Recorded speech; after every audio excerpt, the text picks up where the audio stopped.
አስተዋይ ሚስት ከእግዚአብሔር ዘንድ ናት አለ። አስተዋይነት ጓደኛዋ እንዲበረከክ አይደለም። ልጅ ለልጅ በሚል በሌላ ፈቃድ ትዳር አይመሰረትም። በትዳሪ ደስተኛ አይደለሁም የሚል ይበዛል።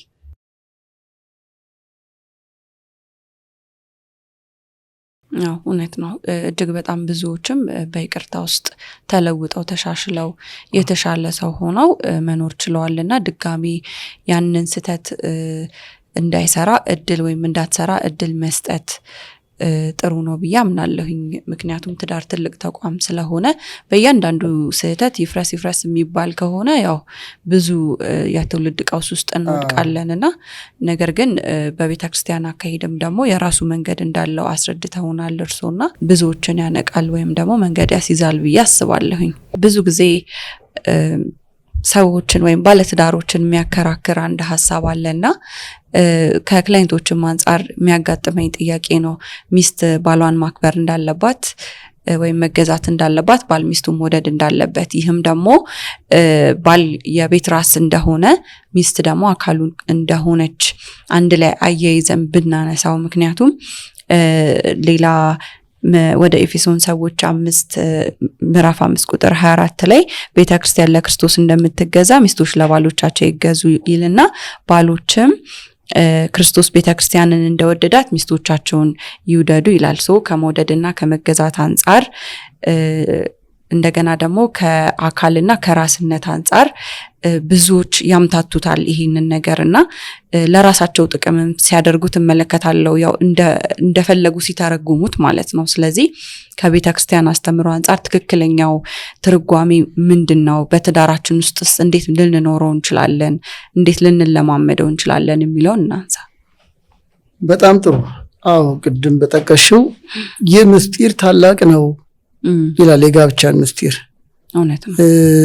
እኔ ስላለው ቤተክርስቲያን እንደሚስት ባልን በክርስቶስ የመሰለ ቅዱስ ጳውሎስ አስተምሯል። በዚህ መሰረትም ባልን ራስ ይለዋል፣ ሚስትን ደግሞ አካል ይላታል። እና ትንሻውን የቤተክርስቲያንን ጠባይ ስናይ መጀመሪያ ቤተክርስቲያን ማለት በክርስቶስ ደም የተዋጀች የክርስቶስ ተከታዮች ህብረት ማለት ነው። ስለዚህ ወደደን ሞተልን እስከ ሞት ወደደን ቤተክርስቲያንን ልጆቹ አድርገን ገዛን። ቤተክርስቲያን ስንል ህንጻም ብቻ ሳይሆን ምዕመናን አማኞች የወደደን አምላክ የፍቅር አምላክ ለሱ ለቃሉ እንገዛለን እያሉ ይጾማሉ፣ ይጸልያሉ፣ ወደ ቤቱ ይገሰግሳሉ፣ ቃሉ ለመፈጸም ይተጋሉ። በምን? በፍቅር። ስለዚህ ክርስቶስ በተግባር ነው ፍቅሩን የገለጠልን። ሚስትም ደግሞ ያን የተግባር ፍቅር ከግምት አስገብታ ቤተክርስቲያን በሚስት የተመሰለች ምዕመናን ፀሐይ ነው ዝናብ ነው ሳይሉ ባንኖራቸው ሁሉ የክርስቶስን ፍቅር በህይወታቸው ይገልጣሉ። ይሄ ነው የቤተክርስቲያን ጠባይ። ልክ እንደዚህ ሁሉ ባል ራስ ነው ሲባል ተጋፋጭ ነው፣ ተጋላጭ ነው፣ አውራ ነው፣ መሪ ነው ለማለት ነው። የቤተክርስቲያን ራሷ የመሰረታት ኃላፊነትም አለው። ቅድም እንዳልነው እኮ መስቀል ላይ እኮ ነው የመሰረታት። ስለዚህ በትዳሩ ስማማትም አለ፣ ትንሳኤም አለ፣ መስቀልም አለ። ስለዚህ ያ ተጋላጭ ነው ስንል ለሚስቱ ለልጆቹ ራሱን ይሰጣል። እንኳን ገንዘቡን ተጠሪ ይሆናል። ቤተክርስቲያን በክርስቶስ አለ ክርስቲያን የተባለው ልጅም ተወልዶ በአባት ስም ይጠራል። እንደ ነጮቹ ሚስትም በባሏ ትጠራች አይደል? የእንደ ነጮቹ ጠባይ ከዛ ጋር ያይዘውት ይሁን ይገርመኛል። ግን አሁን የፈለግነው በእኛ አጠቃላይ በእኛ አኗኗርም በአባት ስም ይጠራል። ስለዚህ ራስ ነው መባሉ በክርስቶስ ስም ቤተክርስቲያን ተጠርታ ጉልላቷ እሱ እንደሆነ ሁሉ የቤቱ ተጠሪ ቀዳሚ። ይህ እኮ ለመጋፈጥ እኮ ነው፣ የተለየ እኮ አይደለም። ለሞት እኮ ነው ከሰማይ የወረደልን።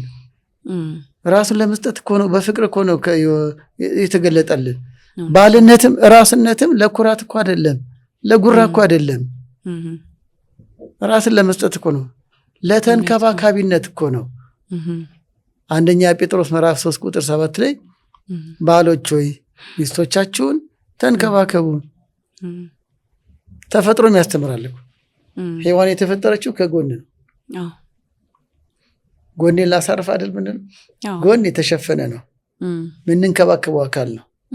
ስለዚህም ባልም ሚስቱን እንደ ጎን አካሉ ሸፍኖ ተንከባክቦ ራስነቱ እንዲንከባከባት ነው። የወንድ ልጅ አስራው የደም ስር አውታር 666 ነው። የሰው ቁጥር የሚለው ምስጢር ከዚህ ጋር ይያዛል። የሴት ልጅ ደግሞ የዛ ግማሽ ነው። ስለዚህ የወንድ በለጥ ማለቱ የሴት ማነሱ በቃ ግማሹ እሱ ጋር አለ ማለት ነው።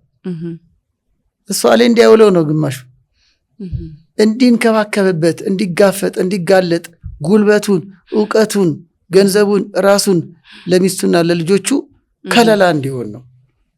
ክብር ይግባውና የቤተክርስቲያን ጠባቂ የማይተኛ የማንቀላፋ እንደ ክርስቶስ የቤቱ ጠባቂ ሌባ ብቻ እንደሚጠብቀው በቃ አኗኗራቸውን፣ ስሜታቸውን፣ ፍላጎታቸውን ለዛ ደግሞ ይወጣል ይወርዳል። በፍቅር ለቤቱ ራሱን ይሰጣል። እንደ ወደዳት ሁሉ ክርስቶስ ሚስቱን ይወዳል ማለት ነው። ለሚስቱ ተገዥ ይሆናል። በተዘዋዋሪ እኮ ተገዥ ነው። እሺ ይላት፣ ያገለግላታል። የሰው ልጅ ሊያገለግል መጣ እንዳለ ሁሉ ራሱን ክብር ይግባው ጌታችን ያገለግላታል ሚስቱን። ይሄ እኮ በእንስሳ ተፈጥሮ እንኳን ናሽናል ጂኦግራፊ ላይ አንዳንድ የተሽ ከሆነ ለሚስቱ የሚሞተው ብዙ ጊዜ ወንዱ ነው እንስሳት ላይ ማለት ነው። እነ ጅብ እና አንበሳ እነ ነብር እኮ እየበለጡን ነው። ሚስቱን እንዳይነኩበት ወንዱ ሲነካከስ ከመጣበት አውሬ ጋር ሲጋገጥ ልጆቹ ለማስጣል በቃ ወንድነት ባለነት ይሄ ነው። እኛ አውሬውንም ባንነካከስም ግን ለሚስቱ ይወጋል፣ ለልጆቹ ይወጋል። ውጣ ወረድ ይገጥመዋል፣ ይርበዋል፣ ይጠመዋል፣ ይታመማል። ግን በጸጋ ሚስቴ ደስ ይበላት፣ ልጆቼ ደስ ይበላቸው ብሎ ከለላ ሆኖ ይኖራል። ራስነት ይሄ ነው። የበላይነት ስልጣን አይደለም፣ ለማገልገል ነው፣ ለመውደድ ነው። እቅፍ ድግፍ አድርጎ እሱ እንዳቀፈን በፍቅሩ ሚስቱን አቅፍ ልጆቹን እቅፍ ድግፍ አድርጎ ለመኖር። አንድ ነገር አለ፣ ራስ ተባለ። ራስ ደግሞ ያለ አካል የለም። እውነት ነው። ጭንቅላት ብቻውን ምንድን ነው? ህይወት የለም እኮ። እውነት ነው። ስለዚህ አሁን ቤተክርስቲያን ያለ ምዕመናን ምንም የለም። ምዕመናን ናቸው ቤተክርስቲያን የሚያሰኙት። ክርስቶስ የሚያመልኩ ቃሉን ሲሰሙ፣ ሲዘምሩ፣ ሲቀድሱ፣ ሲቆርቡ ስርዓት አምልኩ። ስለዚህ ራስም ያለ ሚስት አይደለም። ስለዚህ አካሉ መባል ትልቅ ነገር ነው፣ ክብርም ነው እኮ። ከዛ በላይ እሷ ዘውድ ተብላ የለ እንዴ? ከራስ በላይ ዘውድ ሚስት እኮ ዘውድ ናት ነው ያለው። እንዲሁም ጌጡ ነች። እንዲሁም እኮ በዚህ አጋጣሚ ከበሩ እንጂ አላነሱም ሚስቶቻችን። ከዛ በላይ እኮ በረከት ተብላለች፣ ዘውድ ተብላለች። እሱ እንዲሁም ራስ ነው የተባለው። ራስ ላይ ደግሞ የሚደረገው ዘውድ እኮ ብል የማይበላው ከእንቁ ከወርቅ የሚሰራ ጌጥ ነው። እሱ ራስ ቢሆንም ጌጡ ደግሞ ሚስቱ ነች። ምሳሌ 18 ዘውድ ናት ብሏል። እሱ የቤት መሪ የቤት ተጋፋጭ ቢሆንም ለዛ ሁሉ ግን ጌጡ፣ ክብሩ፣ ሞራሉ፣ ሽልማቱ ሚስቱ ነች። ዘውድም ናት፣ አካልም ናት። ደግሞ እያለ ከታች ደግሞ አካል ናት። አካል ያለ ራስ የለም፣ ራስም ያለ አካል የለም። አሃዱ አካል ሙንቱ አንድ አካል ናቸው ያለውም ይሄንን ነው። እንደ ራስና እንደ አካል ሆነው ይኖራሉ።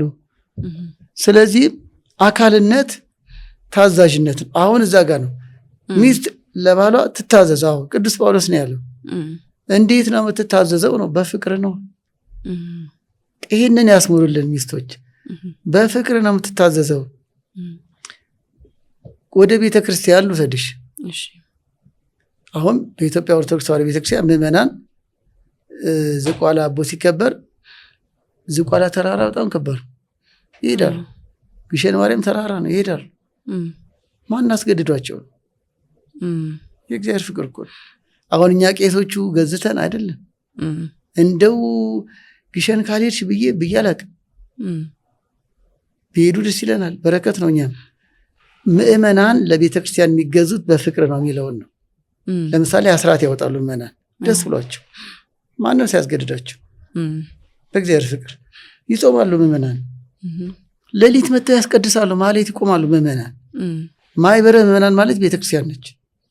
ቤተክርስቲያን ይሰራሉ፣ ድንቅ ድንቅ ቤተክርስቲያን። ማን አስገድዷቸው ነው? ሃይማኖቴ ነው አምላኬ ምን አጎደለብኝ፣ ፍቅር ነው አምላኬ ብለው ይጾማሉ፣ ይጸልያሉ፣ ተራራ ይወጣሉ፣ ፀሐይ ላይ ቆመው ቃሉን ይሰማሉ፣ ያስቀድሳሉ።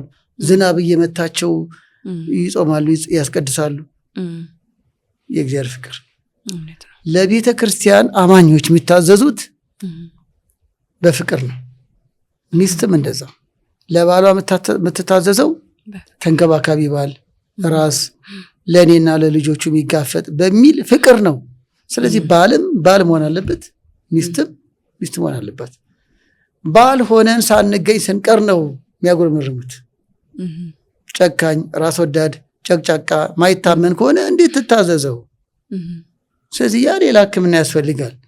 ያ በቤተክርስቲያን አይመሰልም፣ በኤፌሶን 5 አይመለሰልም። እንዲህ ያለው ግን ራሱን የቻለ ራሱን የሰጠ ባል ሆኖ ከተገኘ እርግጠኛ ነኝ መታዘዝ ማለት ደግሞ ትተገብራለች ለማለት እኮ ነው። ሌላ ተግባሪ ናት ነው። በዚህ ጽንሰ ሐሳብ ለምሳሌ ራስ አሁን ወደ ባዮሎጂ ያስባል። አይምሮ እዚህ ውስጥ አለ። አይምሮ የሚያስበውን እያደረገ አይደለም። በቃ ይሄ ስራው ምንድነው? እያሰበ ነው። ለምሳሌ ነርቮቼ ወይም የአይምሮ ሲስተሜ ይሄን ብርጭቆ አንሳና ውሃ ጠጣ አለኝ። ተግባሪ ማን ነው? ታዛዥ ማለት ይሄ ነው።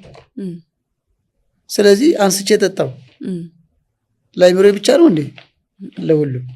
ሚስት ትታዘዝ ማለት እጅ ናት፣ እግር ናት፣ አካል ናት።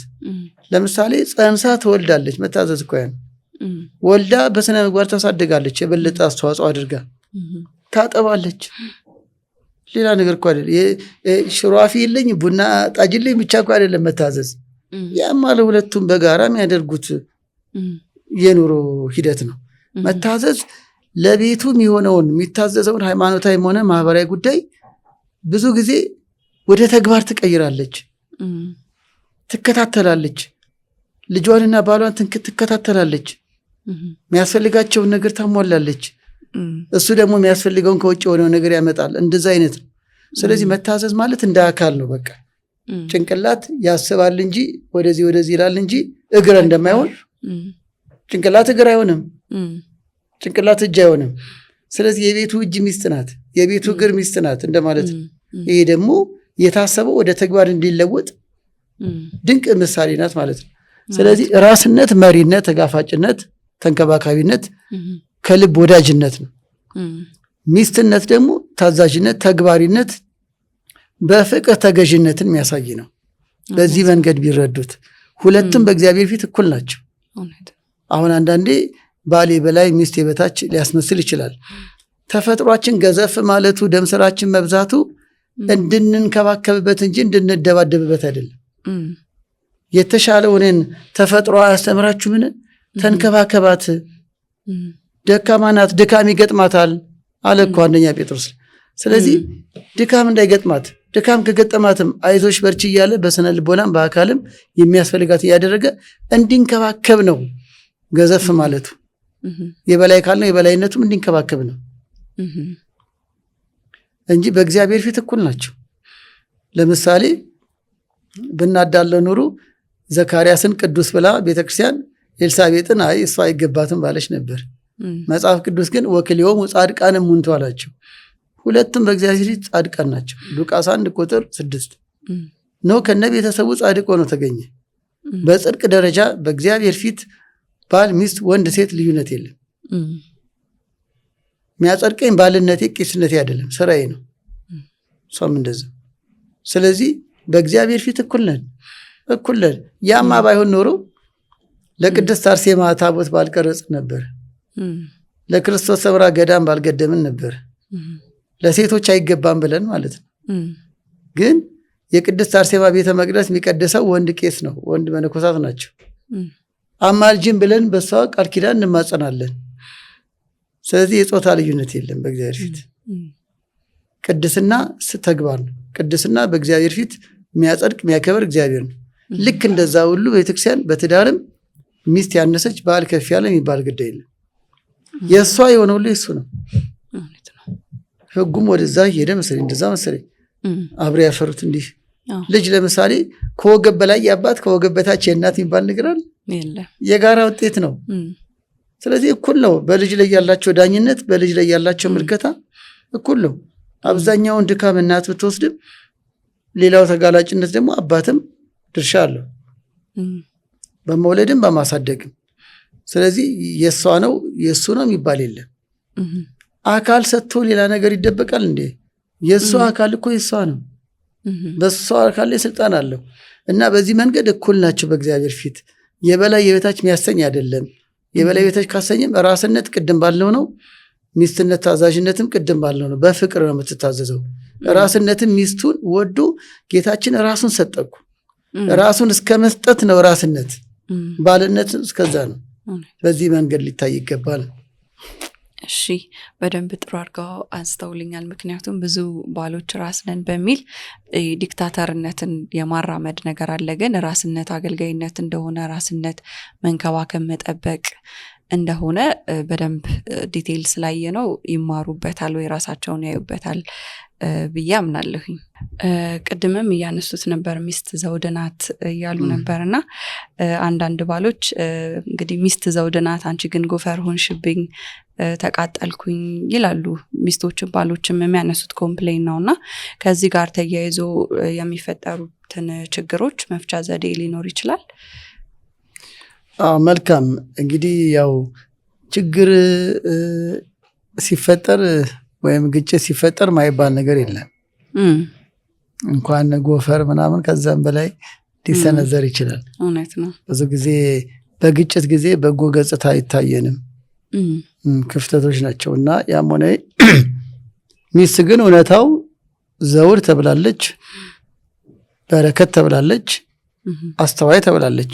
ጠቢቡ ሰሎሞን ምሳሌ 15 ምሳሌ 31 የመሳሰለው። ስለዚህ አይካድም። ባልም ደግሞ ያው ቅድም እንዳልነው ራስ ተብሏል፣ በክርስቶስ ተመስሏል። ትልቅ ጸጋ ነው። ከዚህ አንጻር አለመግባባት ከሁለቱም ችግር ነው። ለምሳሌ ጠያቂው እንደ ባል ሆኖ እንደው ተቃጠልኩ እንኳን ዘውድ ልትሆን እንዲህ ያለ ምሬት ነው የሰማ ነው። ሆኖም ግን እንዲህ ለመሆኗም የሁለቱም ችግር ነው። አለመግባባት በሁለቱ ችግር ነው። ምንም ጥያቄ የለውም። አንዳንዴ አንዱ ምክንያት ሆኖ ሊጀምር ይችላል እንጂ አስጀማሪ ይሆናል እንጂ ወይ እንደ ፊሽካው የግጭቱ አስጀማሪ ወይ እሷ ወይ እሱ ይሆናሉ እንጂ ሳይግባቡ ለመኖራቸው እስከ ፍቺ ለመድረሳቸው ጉዳይ ግን የሁለቱም ነው። ስለዚህ ከሁለቱም ነው ችግሩ። ብዙ ጊዜ የችግር መታያዎች አንደኛው ይሄ መንፈሳዊነት ማጣት፣ ፈሪሃ እግዚአብሔር አለመኖር። ከዚህ መንገድ ሲርቁ ቃላት አይጠነቅቁም፣ አይከባበሩም። ስለዚህ መፍትያዊ ሀሳብ ላይ ብቻ የገልብጠን እንረዳው እንዲህ ጎፈርነሽ እንዲህ ነሽ የተባባሉ ከመኖር ይልቅ ችግር የሁለቱም እንደሆነ ማመን፣ ያልተግባቡት ሁለቱ እንደሆነ ማመን፣ የሁለቱ አለመግባባት ለልጅ ለቤተሰብ ለሌላም እንደሚተርፍ ማመን። ይህን ካመኑ በኋላ አንደኛው በመንፈሳዊነትና በፈሪሃ እግዚአብሔር ቢያቃኑት። አሁን ግጭትን አሳድጎ ወደ ፍቺ ከመሄድ ይልቅ ማቃናት ይቀላል፣ ይታከማል። ማከም ይቀላል። ቢቻል በራሳቸው ጥረት ካልሆነ በካህን ምክር፣ ከዚያም ጎን ለጎን በሽማግሌና በአማካሪ ማከም ይቀላል። እግዚአብሔር ፍቺን ይጠላል። ሚልክያስ ምዕራፍ 2 ላይ ፍቺን እጠላለሁ፣ የልጅነት ሚስትህን አትፍታ። አንደኛ ቆሮንቶስ 7 ቁጥር 27 ቅዱስ ጳውሎስ እንድትፋቱ አልሻም ነው ያለው። እንዲታገሱ፣ እንዲቻቻሉ፣ እንዲደማመጡ ነው የመከረው። እናም ከዚህ አንጻር መንፈሳዊነትና ፈሪሃ እግዚአብሔር መሰረት አድርገው ቢያድሱት። ሌላው ደግሞ መነጋገር መልመድ፣ ቅድም እንዳልነው እንዲሆን ከመባባል ይልቅ ቢቻል በራሳቸው ቅድም ባለው መንገድ በመነጋገር ቢፈቱት። የትኛውም ችግር ተነጋግረው መፍታት ይችላል። ቆይ የተጋቡ ተነጋግረው አይደል? ተዋደው ወደድኩ ተብሎ እንጂ እጁ ሳስሮ ያገባ አይመስለኝም። እንደው አንዳንዴ በጎጂ ባህል መንገድ ካልሆነ በቀር ታስራ ካላገባሽው ተብላ አይመስለኝም። በዚህ ዘመን ደግሞ ሕጉም አይፈቅድም። ያም ሆነ ወዳ ፈቅዳን ያገባችው በአብዛኛው ወዶ ፈቅዶን ያገባት ተነጋግረው ነው። ተነጋግረው ከተጋቡ ተነጋግረው ችግር መፍታት ለምን አቃታቸው? እልከኝነት፣ አለመደማመጥ፣ የጣልቃ ገብ ተጽዕኖ የመሳሰለው ወደ ኋላ ላለመመለስ ነው። እኒህን ሁሉ ወደ ጎን ትቶ ግን ከምንም በላይ መንፈሳዊነት ከዚያ በኋላ መነጋገር ችግርን ይፈታል። በትክክል ዘውድነቷን አክብራ እንድትኖር ያደርጋታል። እንዲያው ለማባባስ አይሁን እንጂ ወንዶችም አስቸጋሪ ወንዶችም ተተችተናል፣ አስቸጋሪ ሚስቶችም ተተችተዋል በመጽሐፍ ቅዱስ። የሴቶቹን ልናገር? እሺ መቀየም የለም። ጠቢቡ ሰሎሞን ነው ያለው፣ ጠበኛ ሴት ቅንቅን ናት ብሏል። እንደ መጽሐፍ ቅዱስ አንዴ ያወድሳል፣ አንዴ ደግሞ ይገስጻል። ግን ጠበኛ ነው ያለው። ፍቅር ማትፈልግ፣ መግባባት ማትፈልግ፣ ይቅርታ ማትፈልግ፣ ማታዳመጥ፣ ማትታዘዝ ቅንቅን ናት። ቅንቅን አያስተኛም እኮ። ከዛ አልፎ ደግሞ ምን ይላል? የሚያንጠበጥብ ቤትና ጠበኛ ሴት አንድ ናቸው አለ። ሰሎሞንም እንደው አጠነከረው እናንተ ላይ እና ያው ነው በሴት አንቀጽ ተነገረ እንጂ ያ መጽሐፍ ቅዱስ ጾታ ባይለይ ግን የጋራ ነው ጉዳዩ። አንቀጹ አነጋገሩ በሴት ሆነ እንጂ ወንድም ያው ነው። ቅንቅን ባልም ሊሆን ይችላል። ጠበኛ ባል እንደ ቅንቅን ሊሆን ይችላል። አሁን ጠበኛ ሴት ባለችበት እና የሚያንጠባጥብ ቤት አንድ ነው አለ። ደግሞ ምሳሌ ላይ ያለ 21-27 የሚያንጠባጥብ ቤት እንቅልፍ የለም፣ ይረብሻል። እዚህ ጋር ይፈሳል፣ እዚህ ጋር ያንጠባጥባል፣ እዚህ ጋር ያንጠባጥባል። ዕቃ ሲደቅኑ ማደር ነው። ጨቅጫቃ ሚስትም እንደዛው ሰላም የለም፣ ተረጋግተው አይበሉም፣ ተረጋግተው አይተኙም። ጨቅጫቃ ባልም እንደዛው። ስለዚህ አስተዋይ ሚስት፣ አስተዋይ ባል በረከት ስጦታ ማለት ነው። እግዚአብሔር የተባረከ ነገር ማለት ነው። ሰላምን ፈላጊ፣ እርቅን ፈላጊ፣ ጥፋቱን የሚያምን አምባገነን ያልሆነች አምባገነን ያልሆነ እንዲህ አይነቱ በመነጋገር መፍታት ይቻላል። ሌላው ከዚህ ጋር አያይዤ በማስተዋል መፍታት ይቻላል። የቅዱስ ጴጥሮስ ትምህርት ነው። ትዳርን ችግርን የሚያርቀው ብዙ ነገሮች የሚያስተካክለው አስተዋይነት ነው። በማስተዋል ውስጥ ትዕግስት አለ፣ ባለማስተዋል ውስጥ ደግሞ ችኩልነት አለ። ችኩል ለመጉደል ይቸኩላል ይላል። ለፍቺ፣ ለጠብ፣ ለስድብ፣ ለጭቅጭቅ መቸኮል። አስተዋይ ግን ዝግ ይላል። እስቲ ነገር ልያት፣ ነገር ልየው፣ እስቲ ነገር እድል እንስጥ፣ እስቲ ልማከርበት፣ እስቲ ባለሙያ ልጠይቅበት፣ እስቲ ልጸልይበት ይባላል እኮ። ቅዱስ ጴጥሮስ ምን አለን? እየጸለያችሁ በማስተዋል አብራችሁ ኑሩ። አንደኛ ጴጥሮስ 3 ላይ በማስተዋል የምትለው ቃል ድንቅ ነች። ትዳር ማስተዋል ይፈልጋል። ችግር የሚፈታው አስተዋውሎ የተጓዘ ያሰበት ይደርሳል። እንደዚህ ብሎ ልራመድ ያለ እኮ እንደ ሳያስተውል የሚጓዝ አንደኛ ገደል ይገባል። እሱ እግረኛው ዝም ብሎ ኮሪደር ላይ ቢሆን ሳያስተውል የሚጓዝ ወይ በሳይክል መንገድ ይጓዝና ይቀጣል፣ ወይ ጉድጓድ ይገባል፣ ወይ ደግሞ ሳሪ ረግጥና ይቀጣል። ስለዚህ አስተዋሉ የተገዘ ግን መንገዱን ይዞ ያሰበት ይደርሳል። ትዳርም እንዲህ ነው። አስተውለው የሚጓዙት ነው። ቆይ አልቸኩል፣ እስቲ ላዳምጣት፣ እስቲ ልረዳት። ድንገት እኔ ባየሁበት መንገድ ካልሆነስ? ሰው ሁሉ እኩል አረዳድ አይኖረውም እኮ። አንድ አይነት ነገር እያየን ሁለት ትርጉም ሊሰጠን ይችላል። ተፈጥሯዊ ነው። ስለዚህ እስቲ እሷ በተረዳችው መንገድ ሊየው። ስለዚህ ይሄ የሚመጣው ሲያስተውሉ ነው። ስለዚህ ችግር መፍቻው ማስተዋል ነው። ጥልቅ ሀሳብ፣ ጊዜ መስጠት፣ መታገስ፣ አለመቸኮል። ማስተዋል ይህን ሁሉ ይጠቀልላል። ስለዚህ ነው በማስተዋል ኑሩ ይለናል አንደኛ ጴጥሮስ ምዕራፍ 3 ላይ።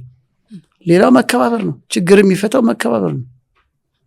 እንዲህ ናት እንዲህ ነው ከማለት ይልቅ እስቲ እርግጠኛ ነኝ ባል ማክበር ይጀምር። እስቲ ትገዛለች፣ በቃ በፍቅር ትደነግጥ ይሆናል። እንዲሁ ምን ሆኖ ነው? ማን መክሮት ነው?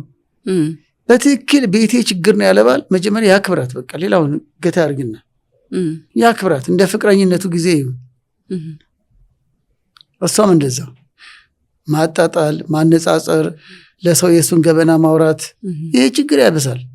እሱን ሁሉ ትተውና ታክብረው። በቃ ባሌና አካሌና የልጆች አባትነ ድካምን አውቃለሁ፣ ውጥረትን አውቃለሁ፣ በጸሎት አስባለሁ። ሃይማኖተኛ ከሆኑ በልጆች ማሳደግ እኔ ሚናዬን እወጣለሁ። ታክብረው በቃ መከባበር ችግር ይፈታል። ሌላው መተማመን ነው። መተማመን በጣም ችግር ይፈታል። በቃ ግልጽ መሆን፣ ተደባብቆ ስልክ ማውራት፣ የስልክ መቆለፊያን መቆላለፍ፣ እንደ ውሽቅሽቅ ያለ ነገር ማብዛት ጥርጣሬ ያበዛል፣ አለመተማመን ያሰፋል። ሚስቱን በካሜራ ካልሰለልኩም ይላል። ጂፒኤስ የሚገጥም አሉ። እዛ ደረጃ ለምን ደረሱ? ራሱ ትልቁ ካሜራ እግዚአብሔር አይደል እንዴ? እግዚአብሔር ያህል ለሰጥቻለሁ አምናታለሁ ላለመጠርጠር ምክንያት መሆን መተማመን ችግር ያስወግዳል። በዚህ መንገድ ብናየው፣ ስለዚህ አለመግባባትን የሁለቱም ችግር መሆኑን ተቀብሎ በእነዚህ መንገዶች አለመግባባትን ማስወገድ፣ መንፈሳዊነት፣ መነጋገር፣ መከባበር፣ መተማመን፣ ማስተዋል በሚለው ቢታይ። እሺ፣ በጣም ቆንጆ። አሁን ስለ ስርዓተ ቁርባን መጋባት ጋር ተያይዞ የሚነሱ ትክክል ያልሆኑ አመለካከቶች አሉና ከዛ ጋር ተያይዞ አንዳንድ ሰዎች በቁርባን ማግባት መታሰር ነው ብለው ያስባሉ። እንዲሁም ደግሞ ቅድምም እያነሳን ነበረ ከመማገጥ ጋር ተያይዞ በቅዱስ ቁርባን ከተጋቡ በኋላ ልክ ማቅጠው ወይም ደግሞ ስህተት ላይ ሲገኙ በሰይጣን የማሳበብ ኃላፊነት ያለ መውሰድ ነገር ተፈትኜ ነው የማለት ነገር ይታያል። ትንሽ የተዛባ አመለካከት እመለከታለሁኝ። ትክክሉ የቱ ነው? ኃላፊነት መውሰድስ ያለበት የሚለውን እንመልከት። በጣም ጥሩ። ሁለት አይነት ጥያቄ ነው። የቁርባኑን እናስቀድም። ቁርባን መታሰር ነው የሚሉ ብዙዎች አሉ። ግን አለማወቅ ነው እንዲህ የሚሉት። ስለ ቁርባን ምስጢር፣ ስለ ቁርባን አስተምሮ አለማወቅ ነው። ሕዝቤ እውቀት ከማጣት የተነሳ ጠፍቷል ይላል። አለማወቅ። አንዳንዴ ደግሞ ያወቅን እየመሰለን ሳናውቅ እንገኛለን። ቤተክርስቲያን በእግር መሄድ ብቻ የማወቅ መገለጫ አይደለም። ቆብና ካባ ብቻም የማወቅ መገለጫ አይደለም። ሕይወትና ትክክለኛ ማስረጃ መስጠት ነው የማወቅ መገለጫ። ተሳላሚ ሁሉ ያውቃል ማለት አይደለም። ጥልቁን ማውቀት፣ ጥልቅ ግንዛቤ። ወደ ትዳር ወደ ቁርባን ስንመጣም ለምንድን የምንቆርበው? ቁርባን እኮ ለጋብቻ ብቻ አይደለም። በነገራችን ላይ እንደ ቤተክርስቲያን አስተምሮ እኮ ቁርባን አይቋረጥም። እየቆረቡ ይኖራሉ፣ ንስሐ አባት ይዛሉ፣ እየቆረቡ ይኖራሉ፣ እየቆረቡ ይጋባሉ። ቁርባን መድኃኒት ነው። መድኃኒት የምንወስደው ታማሚ ስለሆንን ነው። በሀሳብ በአንደበት በተግባር ታማሚ ስለሆንን ኃጢአትን የሚያስተሰርይ ይህ ስጋዬ ነው ይህ ደሜ ነው የአዲስ ኪዳን ማቴዎስ 26 ቁጥር 26። ስለዚህ ለመፈወስ ለመዳን በስጋም በነፍስም በረከት ለማግኘት ለመፈወስ ታማሚ ስለሆንን መድኃኒት የሚያስፈልጋቸው ህመምተኞች ስለሆኑ የቁርባን ጽንሰ ሐሳብ በተቻለ መጠን ኦርቶዶክሳውያን ከመምህራን ከካህናት በሚገባ ሊረዱ ይገባል። ወደ ጋብቻም ስንመጣ ለመታሰር አይደለም። እንደ ቤተክርስቲያን አስተምሮ ቀድሞም ቁርባን አለ። እንደኔ ተሞክሮም ብዙዎቹ ቀድሞ ቆራቢዎችን ነው በቁርባን መንድረው እኮ ለብቻዋ በቁርባን የኖረች ለብቻው በቁርባን የኖረ ተዋደው በተክሊልና በቁርባን ስርዓት ይጋባሉ ማለት ነው። ለየብቻ የነበረው የቁርባን ህይወታቸው በአንድ ቤት ገባ ማለት ነው። በአንድ ዓላማ ቆረቡ ማለት ነው። በአንድ ቀን ቆረቡ ማለት ነው። በአንድ ቀን ፕሮግራም እያደረጉ እየቆረቡ ይኖራሉ ማለት ነው። ከዚህ አንጻር በጋብቻ ደረጃ መታሰር አይደለም፣ የግንዛቤ የአመለካከት ጉዳይ እንጂ መታሰር አይደለም። ቆይማ እንደው እሺ መንፈሳዊውን እንተወና ባይቆርቡስ መወስለት አለባቸው? የለባቸው። ባይቆርቡስ አለመታመን አለባቸው? እንደው በሎጂክ ያስኬዳል? በፍጹም።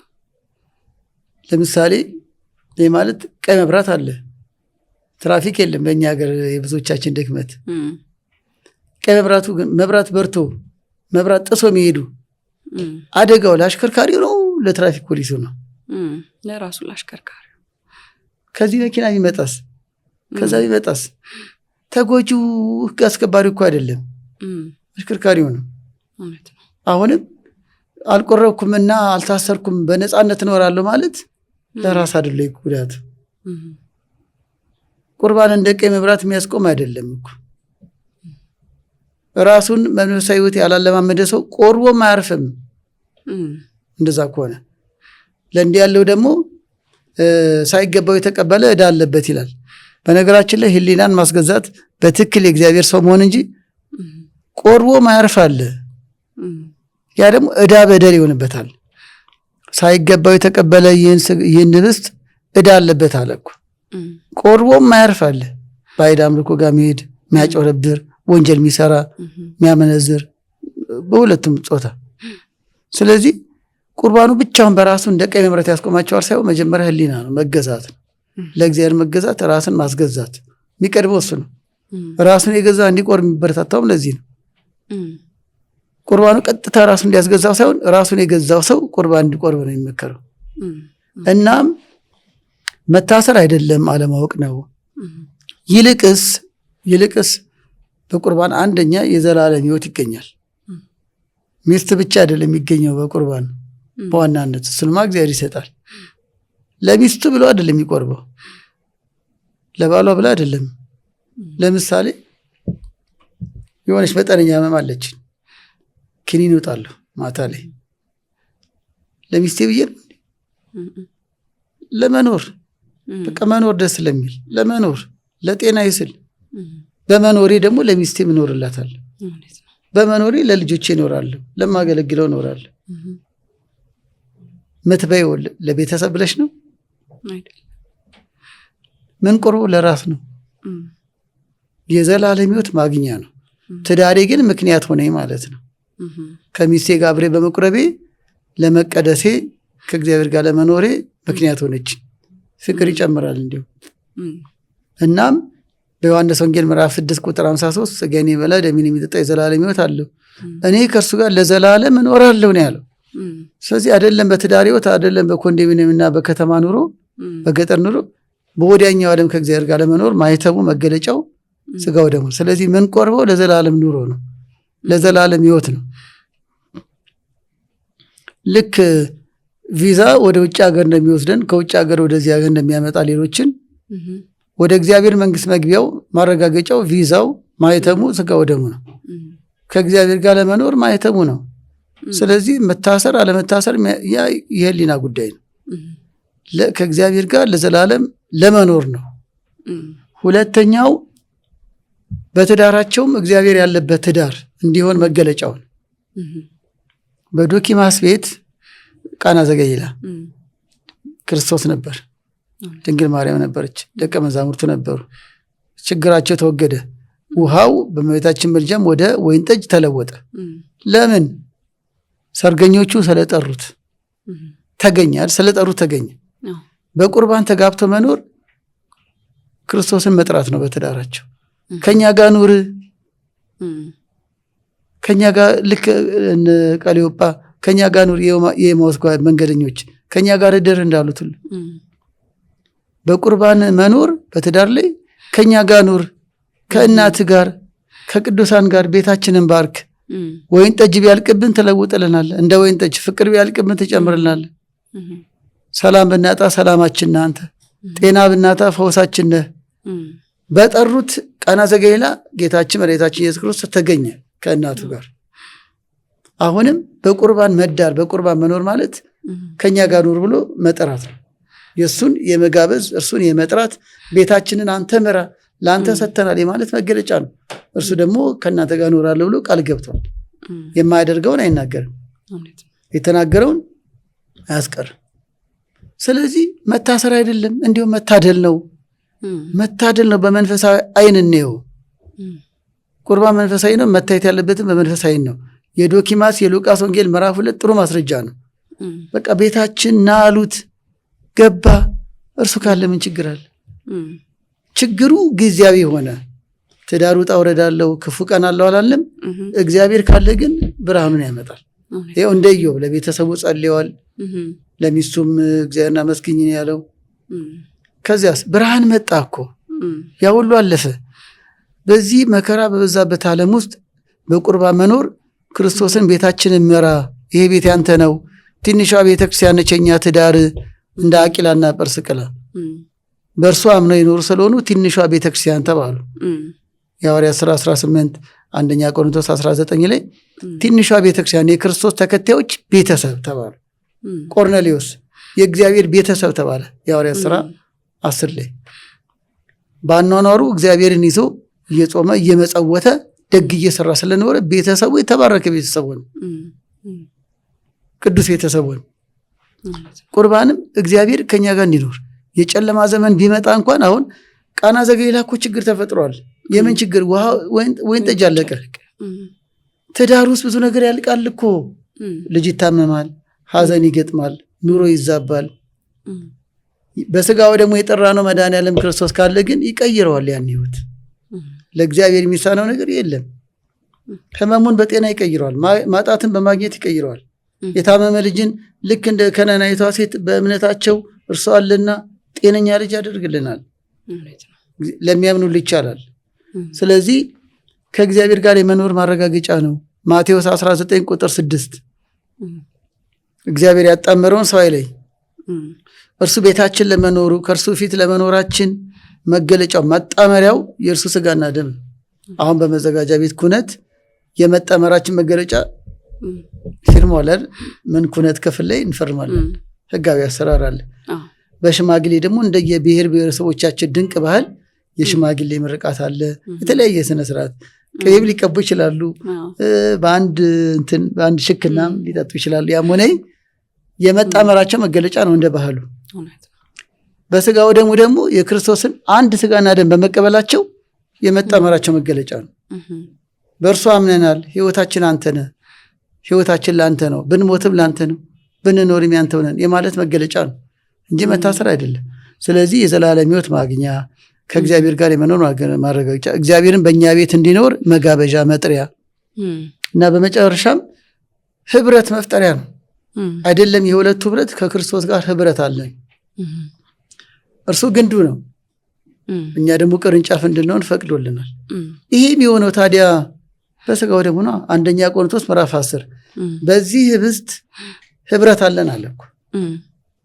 ህብረት እናደርጋለን፣ አባሉ ነን፣ አካሉ ነን። በምን? እሱ ግንድ ሆኖ እኛ ደግሞ የእርሱን ስጋና ደም በመቀበል ቅርንጫፎች ሆነን እናፈራለን ማለት። መናፈራቸው ደግሞ ፍሬው ይሆን ይቀጥላል። ሳይቆርቡና ከእግዚአብሔር ርቆ መጋባት ግን ደርቆ መቅረት ነው። ከግንዱ ተለየን ማለት ነው። ከህብረቱ ተለየን ማለት ነው። ከጽዋው ከሰማያን ቅዱሳን ህብረት ተለየን ማለት ነው። ቆራቢነት እኮ ባልና ሚስትነት ብቻ ሳይሆን ከሰማያን ቅዱሳን ተጋድሏቸውን የፈጸሙ አሉ አይደል? ነጫጭ የለበሱ ነፍሳት አየሁ ይላል ራእይ። ነጭ መልበስ የቅድስናቸው በሰማይ ያሉ ቅዱሳንና እኛ በምድር ያለነው ደካሞች አንድ ማህበር ምን ሆነው በክርስቶስ ስጋና ደም ነው። ቤተክርስቲያን ማለት ያ ዩኒቲ ነው። በምድር ያሉ በተጋድሎ ያሉ ምዕመናንና በሰማይ ተጋድሏቸውን የጨርሰ የቅዱሳን ህብረት ነው። ያ ህብረት አንድ ጽዋ ስንጠጣ ማህበራችን አንድ ሆነ ማለት ነው። ከዛ ከተለየን ደግሞ ወደ ሌላ ማህበር፣ ወደ ምድራዊ፣ ወደ ዓለማዊ፣ ወደ ማህበረ ሰይጣን ሄድን ማለት ነው። ወደ ተጣለው ወደ ጨለማው ገዢ ሄድን ማለት ነው። ስለዚህ ንስሐ ገብቶ ስጋው ደግሞ ተቀብሎ ማግባትና በዛ ህይወት መኖር ህብረት፣ አካል፣ የክርስቶስ አካል ቅርንጫፍ የመሆን መገለጫ ነው። ከዛ አያይዞ ደግሞ ለመተማመን ያግዛል፣ ለመተራረም ያግዛል፣ ራስን ለመቆጠብ። እኔ እኮ የክርስቶስ ቤተ መቅደስ ነኝ፣ እንደው ሚስቴን እንኳን በዋሽ እግዚአብሔር ማዋሸት የለብኝም፣ ባሌን ባታለል እግዚአብሔር ማታለል አልችልም፣ መቅደሱ ነኝ እኔን መቅደስ አድርጎ ስጋውና ደሙ እንድቀበል ፈቅዶልኛል። ስለዚህም በዛ መንገድ ነው። ይህን እያልን ፍጹማን አንሆንም ደካሞች ነን የሚለው ሀሳቦች ደግሞ ካሉ ቅድም ባልኩት ልቋጨው። የምንቆርበው ታማሚ ስለሆንን ነው። ፍጹም ከሆነንማ ምን ያስፈልገናል እንዴ? ኃጥአንን ልጠራ መጥቻለሁ አይደል? ፈውሰኝ፣ አድነኝ፣ ብርታት ስጠኝ በዚህ መድኃኒት እንብለን እኮ ነው የምንቀበለው። አንተ ተአምር ድካም ሆነ ሰብ ይላል ቅዳሴያችን። አንተ የሰውን ድካም ታውቃለህን? ድካማችንን ከኛ በላይ እግዚአብሔር ያውቃል። ስለዚህ ድካማችንን በኃይል ቀይርልን። ትዕግስት የለንም፣ ታጋሽ አድርገን። ደካሞች ነን፣ አለማመን እንርዳው እንዳለው ኃይል ስጠኝ። ኃይል ማግኘው መድኃኒቱ የክርስቶስ ስጋና ደም። እንደምንወርቅ እንደምንነሳ ማርሶ ያውቃል። ስለዚህ ሐኪም ቤት ሄደን መድኃኒት ይታዘዝልን በቀን 3 ቢሆን የምንውጠው ህመማችንን ለማስታገስ ምን ቆርበውን በየ40 ቀኑ በየአጽዋማቱ ካህኑ በሚነግረን መሰረት ባልና ሚስቶች በሐሳብ በአንደበት በተግባር የሰራነውን ኃጢአት አስተስርዮልን ለመፈወስ ነው፣ ለመድኃኒት ለመዳን ኃይል እንዲሆነን ነው። የበላን የጠጣ ነው ኃይል ይሆናል። እስካሁን የምናገረው ያው ማታም ቢሆን መበላሁት የበላን የጠጣ ነው ኃይል ይሆነናል አይደል? ለስጋ ስጋው ደግሞ የትዳሩ ኃይል ነው፣ የትዳሩ አቅም ነው፣ የትዳሩ ጉልበት ነው። እግዚአብሔር ስለ እናንተ ይዋጋል አለ ሙሴ። እኛ ከማናውቀው እሱ ከሚያውቀው የተለያየ የትዳር ፈተና ሁሉ የሚዋጋልን እግዚአብሔር ነው። ስለዚህ እንዲዋጋልን አባሉ መሆን አለብን ማለት ነው። ከሱ በታች ራሳችንን ማስገዛት አለብን። የዚህ መታወቂያው መገለጫው ደግሞ አባል ለሆነ ነው። መቼም መከላከያም ቢሆን ሄዶ የሚያጠቃለት የሚዋጋለት ለእስራኤላውያን ነው እግዚአብሔር የተዋጋላቸው። እስራኤል ዘነፍስ ክርስቲያኖችን በስጋው ደግሞ ሲኖሩ እግዚአብሔር ከጠላት ይዋጋላቸዋል። ሰላም፣ በረከት፣ ጤና፣ ደስታ አግኝተው እንዲኖሩ በቅዱሳን መላእክት በቅዱሳን ጸሎት ይጠብቃቸዋል። ለዚህ ሁሉ አስተዋጽኦ ያለው ነው እንጂ መታሰር አይደለም የሚለውን ለማስመር ነው። ትንሽ ሀሳብ ላንሳው። በቁርባንም አግብተው በሌላም መንገድ በየትኛው መንገድ ብቻ ሲሳሳቱ በሰይጣን የሚያሳብቡ ብዙዎች ናቸው። ግን አንድ ነገር ነው እንደ ሃይማኖት ትምህርት ፈተና ወይም ስህተት በሁለት መንገድ ይመጣል። አንዱ ከሰይጣን በትክክል ሰይጣን ይፈትናል። መጀመሪያውን ትዳር የፈተነው ሰይጣን ነው በእባብ አድሮ አይደል? ቅዱስ ጳውሎስም እንዳትፈተኑ ብሏል። ሰይጣን እንዳይፈተናችሁ ይላል አንደኛ ቆሮንቶስ 7:3 ላይ። ቅዱስ ጴጥሮስ ደግሞ ጠላታችሁ ዲያብሎስ እንደሚያገሳ አንበሳ በዙሪያችሁ ይዞራል። ዲያብሎስ ፈታኝ ነው። ክፉ አስበ እንደሆነ ያስባብስና አምነውን ትዕማርን ክፉ ሊያደርግባት አሰብ አይደል? ሰይጣን አስፈጸመው። ስለዚህ በትክክል ሰይጣን ይፈትናል። ፈታኝም ቀርቦ ብሏል ማቴዎስ 4 ላይ ፈታኝ ነው። ሁለተኛ በራስ ደካማ ጎን ሰው ይፈተናል። ብዙ ጊዜ የምንደብቃት ጉዳይ ግን እውነታ ቅዱስ ያዕቆብ ነው ያለው፣ ሰው በራሱ ፍላጎት ይፈተናል። ጦርና ጠብ ከምኞቶቻችን ናቸው አይደል? ያዕቆብ 4 ያዕቆብ 1 በራሳችን መጎምጀት አልተው ባልነው መጎምጀት እንወድቃለን። ለምሳሌ ጠጣኝ ያለ መጠጥ የለም። በአሁን አርቲፊሻል ኢንቴሊጀንስ ሰርቶት እንደሆነ አላውቅም እንጂ ሰውየው ነው ሄዶ የሚጠጣው። ቃመኝ ያለ ጫት የለም፣ ሄዶ ገዝቶ ነው የሚቅመው። አጨሰኝ ያለ አደንዛዥ ዕፅ የለም። የራስ ፍላጎት ያልተውነው ሱስ ነው። ያ የምንወደው ነገር ነው የሚያጠቃን። አይዋሽም። አምኖን ወደዳት አለ እኮ የገዛቱን በዝሙት ነው የወደዳት አይደል? አሁን ራስ መግዛት ቢኖር ኖሮ ምን ሆኜ ነው እህቴን እንዴት እህቴ ሰውነቴን እንዴት እናስባለሁ ነበር። ግን አባባሰው በቃ መፈጸም አለብኝ ጭፍን ፍቅር እህትነቱን ረሳ። ከዛ ደግሞ ዮናዳብ ያጎቱ ልጅ መጣና ምን ችግር አለ ብሎ አባባሰበት። ሰይጣን አስፈጻሚ ነው በቃ ባጭሩ። ምንጩ ግን ከሰውየው አዳምና ሔዋን ወደድንም ጠላንም ጎምጅተዋል፣ አምላክነትን ሽተዋል። በእነሱ መሻት ላይ ሰይጣን ገባና ደግሞ ወይም መሻታቸውን አነሳስቶ ዕፀ በለሱ እንዲበሉ አደረገ። አሁንም ሰው እንዲሰክር እንዲያመነዝር ወደማይገባ ነገር እንዴት የሚያደርገው ፈልጎን ፈቅዶ ፈልጎ ነው ብዙ ኃጢአት የሚሰራው። ፈቅዶ ፈልጎ ነው ጠንቋይ ቤት የሚሄደው። ክፉ እንደሆነ እያወቀው ላይ ያደርገዋል። ስለዚህ ቅዱስ ያዕቆብ ፍልስፍና አይደለም፣ ቅዱስ ያዕቆብ ከራሳችን መኞት ፈተና ይመጣል። ስለዚህ ወደዚህ ስንመጣ ሰይጣን አሳሳቴን ብቻ አይሰራም። እግሩን መሰብሰብ፣ ህሊናውን መሰብሰብ፣ ለዛ የዳረገውን ነገር መቆጠብ ይችላል፣ ትችላለች። ስለዚህ በአብዛኛው በራስ መጎምጀት፣ በራስ ሴሰኝነት፣ ራስን ባለመግዛት የመጣ ስህተት ነው። ማመን አለብን። ንስሐ ስንገባም በሰይጣን ብቻ እንጂ አንዳንዴ እንደው ሰይጣን ሳይቀናብን አይቀርም። እንደው እኔ ብሎ ሰይጣን ሳይል አይቀርም። ሰው ስንገድል ገለንም መኪና ስንነዳበት እኔ ራሴን አላረኩትም ሳይል አይቀርም። ራሳችንን ክፋት ጸንሰን እየተገበርን ያለ ነው። ሰይጣንም የታወቀ ነው፣ የጨለማ ገዢ ነው፣ ሌባ ነው፣ ወንበዴ ነው፣ ሐሰተኛ ነው። ብዙ ተነገረን። ይሁዳ ሁለቱም ነገር የተባበረበት ገንዘብም ይወዳል፣ ምንም ጥያቄ የለውም። ሰይጣንም ደግሞ በልቡ ገባ። ከዛ ሄዶ በ30 ብር ተዋዋል አይደል?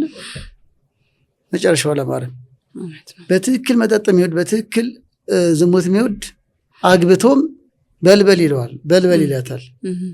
ታጭበረብራል፣ ይዋሻል። ቀጠሮ ይዘው ይፈጽሙታል። እና ቀጠሮ ይዘው የምትፈጽም ፈቅደው አይደል እንዴ? አልጋ የሚከራይላቸው ሴጣን ነው እንዴ? እንዴ እንደው ልብስ ያወልቅላቸው ሳጥና የለው እንዴ? ሆን ብለው ነው። ጥፋትን ማመን ነው የሚያዋጣን እሱ ነው። ደካማ ነን፣ መታረም ግን ይቻላል። እግዚአብሔር ይረዳል። ከዚህ አንጻር በሰይጣን ብቻ አይደለም በራስ ደካማ ጎንም ፈተና ይመጣል። እናም ብዙ ጊዜ ምክንያት የሚያደርጉት ግን ቆርቦም መሆን በተለይ መንገድ ጋብቻቸው ላይ ለመወስለት ምክንያት የሚያደርጉትን ግን አንስቼ ላብቃ። አንደኛ ያልተተወ ልማድ ነው። ገጥሞሽ እንደሆነ ለምሳሌ ንስሐም ገብተው አንዳንዴ ከብዙ እህቶች ጋር የማመንዘር ልማድ ያለው በቃ ጎበዝኩ ራሴን ሰበሰብኩ ብሎ ይገባል። ግን ወደኋላ ደግሞ ይመለሳል። ወደ ድሮ ጓደኛው ወይ ደግሞ ከገንዘብ ጋር የተያዘ ዝሙት ከሚፈጽሙ ጋር ያልተተወ ቆርጠን ያልገባ ነው። ቅድም ራስን መገምገም ራስን ሳንገመግም ቆርጠን ይሄ ነገር እንዴት ነው ትቻለሁ ያላልነው ልማድ የቀድሞ ልማድ በትዳር ላይ ያስወሰልታል። ሁለተኛው ራስን አለመግዛት ነው። ራስን አለመግዛት በሌላ አነጋገሬ መንፈሳዊ እጥረት፣ መንፈሳዊ ዝለት፣ ጾመኝነት፣ ጸሎተኝነት፣ ሰጋጅነት፣ ለእግዚአብሔር ቃል በመስማት በዝማሬው በስርዓት አምልኮ መኖር ራስን መግዛት ይሰጠናል። ከነዚህ ውጭ ስንሆን ግን በመንፈስ የስጋን ስራ ብትገድሉ በህይወት ትኖራላችሁ። ገላትያ 5 ላይ በመንፈሳዊ ተግባር ከመንፈሳዊ ተግባር የራቀ መብላት፣ መጠጣት፣ በቃ መዝናናት ብቻ የመሳሰለው ራስን ላለመግዛት የሚዳርጉ ነገሮችስ መግባት፣ ከጾም ከመቆጠብ፣ ከመንፈሳዊ ተመስጦ፣ ከመንፈሳዊ ተግባራት መራቅ ራስን አለመግዛት ያመጣል። ስለዚህ ሚስት የለችም ባል የለም ምን ይመጣል ምንም ችግር የለው ምን አለበት ብሎ መወስለት ያመጣል። ሶስተኛው ተጋላጭነት ነው። ራሳቸው በፈጠሩትም በተለያየ መንገድ ለዝሙት ስህተት የሚዳርጉ ተጋላጭነቶች፣ ለምሳሌ ሚስቱ እያለች ዝሙት በሚተገበርበት ቤት ውስጥ ሚያመሽ ወንድ ተጋላጭ። አንዳንዴም ደግሞ በከተማችን እንደሚባለው ስሞች ሁኔታዎች ባልጠቅስም ግን ወይ የስፖርት ቤት ወይ መታጠቢያ ቤት ወይ ምናምን ይመስላሉ። እዛ ቤት ማዘውተር ይጀመርና ግን ጉዳዩ ወደ ዝሙት ይኬዳል። ስለዚህ በዚህ ተጋላጭ የሚያደርጉ ነገሮችን መጠጥ፣ ማምሸት፣ በቃ ለዚህ የሚዳርጉ ቤቶች ውስጥ መግባት፣ በዚህ ስራ ላይ ከተሰማሩ ሰዎች ጋር ግንኙነት ማብዛት፣ እሳት በጉያው ታቅፎ አያቃጥለኝም የሚላል። ስለዚህ ለዝሙት የሚዳርግ ነገር ውስጥ ሆኖ መታመን ያቅተዋል። ተጋላጭነት፣ መቃም፣ መጠጣት፣ ወደዛ የሚያነሳሱ ነገሮች፣ ውሎ፣ ግሩፕ፣ አንዳንድ ጓደኝነት፣ አንዳንድ ይሄ ቶክሲክ እንደሚባለው መርዛማ ግንኙነቶች አሉ። ባልሽ ከኮራ ታዲያ እንደፈለግሽኛ የሚሉ መርዛማ የሚስቶች እኮ ነው። የሚስቶች ህብረት ሆኖ መርዛማ ጓደኝነት አለ። ምንድን ነው እሱ? በቃ ጊዜ የለውም ላንቺ እና ምን ችግር አለው ታዲያ? ጊዜ ያለው ፈልጊያ። ቢዚ ነው፣ ስራ ነው፣ ንግድ ነው፣ የመንግስት ስራ ነው ምናምን ነው እና ታዲያ ተይዋ በቃ ስንት እያለ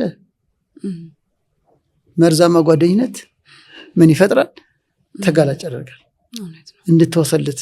እሱም ደግሞ እንደ ይችን የመሰለች አግኝተማ እንዳታልፋት እንዴ እንዲህ አይነት አጋጣሚ አግኝተ ሚስቴ ምናምን ትላለ እንደሚል መርዛማ ግንኙነት ውስጥ ሶሻል ሚዲያን በአግባቡ አለመጠቀም የመሳሰለው ተጋላጭነት ለመወስለት ይዳርጋል። ሌላው የመጨረሻው የባልና ሚስት ግልጽ አለመሆን። ግልጽ አለመሆን የሚለውን ለምሳሌ መከልከል፣ ሩካቤ መከልከል ከጤና ከምን ሊሆን ይችላል። እሱ ግን ብዙ ጊዜ ፍቅር በመቀነስ ጊዜ ባለመስጠት፣ አንዳንዴ ሴቶች መኝታ በመከልከል ይቀጣሉ፣ ግን ዋጋ ያስከፍላል። ግን ምን ታርግ? የአጀንዳችን ባይሆንም በቃ መተለ መኝታ ብቻ ነው፣ በቃ እኔን ፍትፈልጌ ለፈቃደ ስጋ ብቻ ነው። የባልና ሚስት ሩካቤ ነውር አይደለም። በእርግጥ ግን አንዳንዴ በቃ የሚስት ሐሳብ አታስብልኝም፣ አታዝናናኝም፣ የምትገዛልኝ ነገር የለም፣ የምታዋራኝ ነገር የለም፣ በላ ጠጣ ምናልክ በቃ ቀጥታ ወደ መኝታ። እንዲህ አይነት ነገር ሲበዛባቸው ይከለክላሉ፣ እምቢ ይላሉ፣ ጀርባ ይሰጣሉ፣ መኝታ ይለያሉ። የዚህን ጊዜ ወንድ እምቢ ያለችኝ ብሎ ለማምለጫ ምክንያት ያደርጋል። በፍጹም አይበረታታም፣ ምክንያትም አይሆንም። ግን ብዙዎችን የሚገጥመኝ ምን ነው ሲባል እሷ እኮ እምቢ አለችኝ፣ 3 ወር ሙሉ ይኸው እምቢ አለችኝ። አንዳንዴ በባልም ስራ በዝቶብኛል ቢዚ ነኝ ምናምን፣ አንዳንዴ ደግሞ ውጭም ተንጎዳጉሪ ይመጣና ለሚስቱ ጀርባ ይሰጣል። ተፈጥሮ ነውና ስሜት ይኖራል። ወደ ድሮ ጓደኛዋ ወደ ተለያየ አጋጣሚዎች ሹልክ የባል ጀርባ መስጠት፣ የሚስትም እንደዚሁ መከልከል ምክንያት የሚያደርጉት አሉ ለማለት ነው። ከዚህ እነዚህ ነገሮች ምክንያት ናቸው። በምንም መልኩ ግን መተማመን፣ መነጋገር፣ ግልጽ ሆኖ ስርዓተ ሩካቤንም በአግባቡ መምራት ወሳኝ ነው። እግዚአብሔር የሚወደው የሚባረኩበትም የተባረከ ልጅ የሚያፈሩትም በመተማመን ውስጥ ነው የሚለውን እንድናስተውለው ነው። እሺ መልሸው ከሆነ ውይ በደንብ ነው የመለሱልኝ፣ በደንብ አያይዘው። ሌላው ከጾታዊ ግንኙነት ጋር በትዳር ውስጥ የሚነሳ አንድ ነገር መከላከልን እርሶም አሁን እያነሱት ነበር። አንዳንድ ኬዞችም ላይ የሚያጋጥመኝ ወይ ሚስት በጣም ለሃይማኖት ቅርብ ትሆንና ባል በጣም ሩቅ ይሆናል።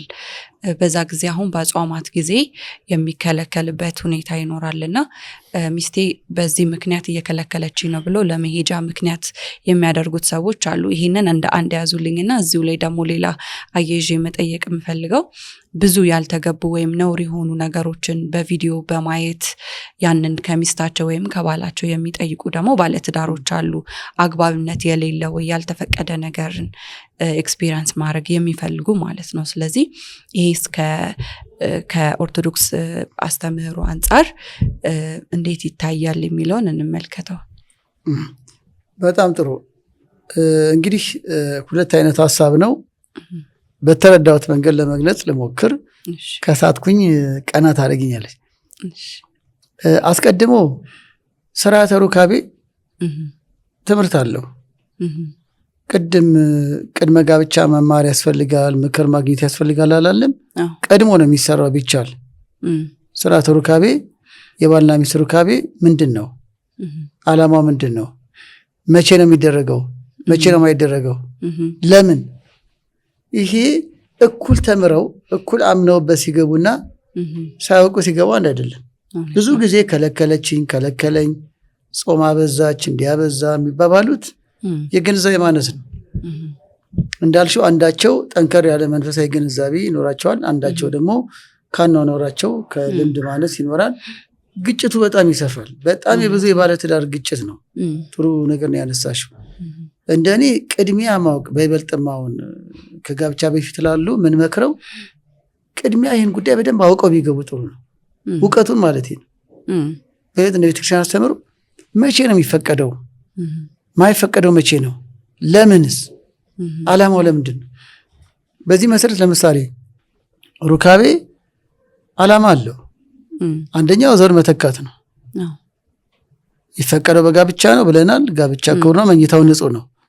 የባልና ሚስት ሩካቤ በፍጹም የተለያየ ስርዓት ቢኖርም ነውር ነው፣ ርኩሰት ነው አንልም። ክቡር ነው መኝታው። ግን ዓላማው 2 ነገር ነው። አንደኛ ዘር መተካት ነው። ሁለተኛ ደስታ ነው። ደስታ ማግኛ ነው። ሙሉ ለሙሉ የህይወታቸው ነገር እሱ ነው ማለት ብቻ ሳይሆን ግን የትዳራቸው ጨው ነው። በሌላ ሚዲያ ተናግረነዋል።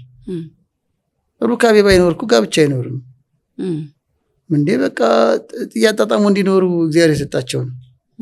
እንደ 3ኛ ደግሞ ዝሙትን ማሸነፊያ ነው። ሰው እየበላ እየጠጣ ዝሙት ይፈትነዋል። የዚህን ጊዜ በሚስቱ ይደሰታል። በህጋዊ ስርዓት በባሏ ትደሰታለች። እንደ ተጨማሪ ካየነው ደግሞ የጋብቻ ተዋህዶ መገለጫ ነው። አንድ ናቸው የሚያሰኘው በስርዓተ ሩካቤና አንድ ሆነው በሚወልዱት ልጅ ነው። የሁሉ ምስጢር አለው እንበል። ከዚህ አንጻር መደሰቻ ነው ያልነው ላይም በሚስቱ እንዲደሰት ተፈቅደዋል። ቅድም መክብብ 9 ቁጥር 9 አንደኛ ቆሮንቶስ 4:7 ጀምሮ በሷ ላይ ስልጣን አለ ያለው እኮ በሷ አካል እሱ እንዲደሰት ነው። በሱ ላይ ስልጣን አላት፣ በሱ አካል እሷ እንድትደሰት ነው። ይሄ ነውር የለውም። ግልጽ ሆነው ሳይተፋፈሩ ተግባብተው በሩካቤ እንዲደሰቱ ተፈቅደዋል። እንደ ነውር እንደ ኃጢአት እንደ ወንጀል የምናይ ቤተክርስቲያን መታይ አድርጎ የሚያስቡ አይደለም። ስለ እመቤታችን ሲነገር እኮ ሕግ በሆነ ሩካቤ ከሐና ከኢያቄም ተጸነስሽ ተወለድሽ ነው የሚለው ቅዳሴያችን። ሕግ በሆነ ሩካቤ የአምላክና ድንግል ማርያም የተገኘችው ሕግ በሆነ ሩካቤ ነው፣ ከሰማይ አልወረደችም። ስለዚህ ሕግ በሆነ ሩካቤ መልካሞች በጎ ትውልድ የሚፈራበት ነው። ሁለቱ ደስታቸው የሚያጣጥሙበት ነው። የትዳራቸው ጨው ነው። በነገራችን ላይ በዚህ ላይ ካልተግባቡ ትዳራቸው ጨው እንደሌለው ወጥ ነው የሚሆነው።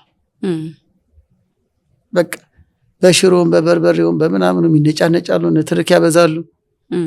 ለምን? ጨው የለም። ስለዚህ ሙሉ ለሙሉ ትዳር ለሩካቤ አይደለም፣ ሩካቤ ግን ለትዳር ጨው ነው በሚል መንገድ ነው። እና በዚህ መሰረት የማይፈቀዱ ጊዜያቶች አሉ። እሺ፣ አንደኛው በዓላት ናቸው። አበይት በዓላት ሰንበትን ጨምሮ፣ በወር ደግሞ የግዝት በዓላት 12፣ 21፣ 29፣ 12 መላእክትን ሁሉ ይወክላል።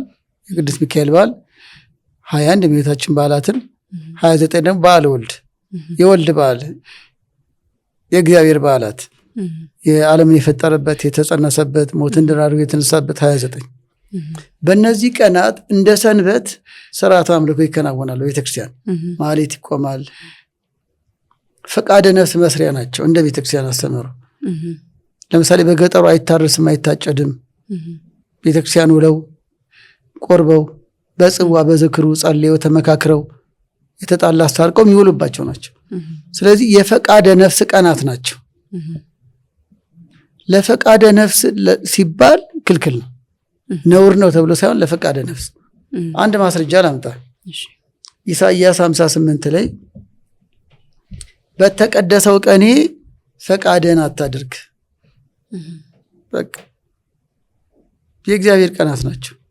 ስርዓት ሁሉም የእግዚአብሔር ነው፣ ግን ስርዓት አምልኮ የሚፈጸምበት በልዩ መንፈሳዊ ጉዳይ የምንውልበት። በተቀደሰው ቀኔ ፈቃድህን አታድርግ አለ። ሩካቤ ፈቃደ ስጋ ነው፣ መቼም የነፍስ አይደለም። ስለዚህ በተቀደሰው ሰንበተ ክርስቲያን በተቀደሰው ሚካኤል ቀን የእመቤታችን ቀን 29 ቀን ለበዓሉ ክብር በመስጠትና ለፈቃደ ነፍስ ሲባል ይቆጠባሉ። በስምምነት በፈቃዳቸው ቀድመው ግንዛቤያቸውን እኩል አድርገው። ይህ ደግሞ ያስከብራል። እንዲህ ይላል፣ የሚያከብሩኝን አከብራለሁ። አንደኛ ሳሙኤል ምዕራፍ 2 ቁጥር 20። በትዳር ውስጥ ከትዳር በተስማምቶ ከሩካቤ በመቆጠብ እግዚአብሔርን የሚያከብሩት የሚያከብሩኝን አከብራለሁ አለ። እግዚአብሔርን ካከበረ ቀኑን ካከበረ ትዳር ሀገሩን፣ ህዝቡን፣ ትዳሩን የሚያከብር ትውልድ ይመጣል ማለት ነው። ሌላ ቦታ ሮሜ 13 ላይ ክብር ለሚገባው ክብር ስጡ፣ መፈራት ለሚገባው መፈራትን ስጡ። አሁን ባልና ሚስት በስምምነት ሊግባቡ የሚገባው ዛሬ አይገባም ዛሬ አናደርግም ሲባባሉ ለእግዚአብሔር ክብር እንደሰጡ እያመኑ መሆን አለበት። መጨቃጨቂያ መሆን የለበትም። ሩካቤ መፋቀሪያ እንጂ መጨቃጨቂያ መሆን የለበትም። እግዚአብሔርን ለማክበር በእኩል ፈቃድ ሲቆጠቡ ደግሞ ክብር ለሚገባው ክብር ስጡ። ክብር መስጠት ደግሞ የማምለክ መገለጫ ነው። ጠንቋይ ቤትም ስርዓት አለኩ። የወር አበባ የታያት ጠንቋይ ቤት አትገባም አሉ አንድ ሰው ኢንተርቪው ላይ ሰምቼ። እንኳን ብዙ አላውቅም ግን ገረመኝ ሲባል ሰምቻለሁ። ይቅርታ ድንገት መብት እንዳንነካ ግን ካህን ቄስ ነኝ። ጠንቋዩን አወግዛለሁ እንዴ! ባዕድ አምልኮ ነው። ጠንቋይ እንኳን በአቅሙ ስርዓት አለው። የሰማይና የምድር ፈጣሪ እግዚአብሔርን በስርዓት ነው የምናመልከው። ስለዚህ ከስርዓት አንዱ ወደ ቤተ መቅደስ ስንሄድ ለቁርባን ስንዘጋጅ አጠቃላይ ቀናቶቹን የእግዚአብሔር ቀን ብለን ስናከብር ለአክብሮት ለስርዓት በስርዓቴ ኑሩ ስላለ ሀገር ውስጥም መስሪያ ቤት ውስጥም የመተዳደሪያን ስርዓት ማክበር ነው መገለጫው። አለማክበር ያስወጣል እኮ። በእግዚአብሔር መንግስት ውስጥ የመኖር መገለጫ ስርዓት ነው። ስለዚህ ሩካቤ ስርዓት አለው ስንል በስምምነት እግዚአብሔርን በማክበር ሰንበትን፣ ግዝት በዓላትን ማክበር። ቆራቢዎች ከሆኑ መሆን የሚገባቸዋል ኦርቶዶክሳውያን ከቁርባን በፊት 2 ቀን ሀሳባቸው በንጹህ ሕሊና እንዲዘጋጁ ከቁርባን በኋላ ደግሞ በውስጣቸው ተዋህዷልና ያን ስሜት መንፈሳዊ ስሜት ብቻ ለመጠበቅ ለአክብሮት 2 ቀን ከሩካቤ ይቆጠባል። ፍትሐ ነገሥት አንቀጽ 13 ላይ ዘካርያስና ኤልሳቤጥ ቅዱስ ገብርኤል ካበሰረው በኋላ ሉቃስ 2 ላይ ከ2 ቀን በኋላ ጸነሰች ይላል። ያ 2 ቀን ምንድን ነው? ያውን በኦሪቱ ስርዓት መቅደስ ገብቶ ተረኛ ነበር። መስዋዕት ካቀረበበት ጸሎት ከመራበት ቀን ከ2 ቀን በኋላ ነው ወደ መኝታ ሄዱት ማለት ነው። በዚህ ተሞክሮ መቅደስ የሚገኙበት የሚቆርቡበት ጊዜ ላይ ከመኝታ ይቆጠባሉ ማለት ነው። በኦሪቱ ዘመን እነ ዳዊትም በቀድሞ ዘመንም መስዋዕት ለማቅረብ ከሚስቶቻቸው ተቆጠበው ነበር። የሚቃጠል መስዋዕት ለማቅረብ መቅደስ ለመግባት ከሚስቶቻቸው ተቆጥበው ክብር ይሰጡ ነበር።